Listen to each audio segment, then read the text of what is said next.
Sinuspindi muna ng Civil Aviation Authority of the Philippines ang flying school at air taxi operations ng kumpanyang may-ari ng sinawimpalad na eroplano. Yan po ay habang gumugulong ang investigasyon sa plane crash. Saksi si Julio Segovia. Di pa man naiaahon mula sa dagat ng Masbate ang malaking bahagi ng eroplanong sinakyan ni DILG Secretary Jesse Robredo. Bumuo na agad ang Civil Aviation Authority of the Philippines o CAAP ng 3-man composite team na bubusisi sa nagkahiwa-hiwalay na bahagi ng Piper Seneca plane.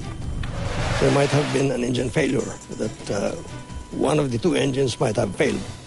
And so we have to inspect all of the airplanes to include their maintenance facilities as well.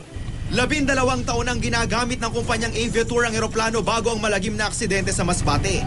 Pero di rin isinasantabi ng CAAP ang anggulong human error. Kahit pa raw biyasa ang nasawing pilotong si Captain Jessup Bainting na siya pang ang CEO at Chief Pilot ng Aviatur. Isa rin sa inaalam nila ang lagay ng panahon ng mangyari ang insidente. There are many factors in an accident, you know. There's the human factor, the maintenance factor, the material factor. Weather can be a factor as well. Pero aminado ang CAAP na matatagalan pa bago matuldukan ang investigasyon. The Philippines doesn't have the capability to look into an engine and see what was wrong with it. We'll have to send it to an expert outside of the country before we can render a judgment.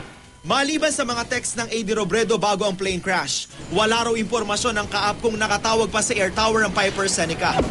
Bagamat iginita ng Aviatur noong Lunes na walang problema sa eroplano bago ito lumipad, isinailalim muna ng CAAP sa preventive suspension ng flying school at air taxi operations ng kumpanya habang nagpapatuloy ang investigasyon.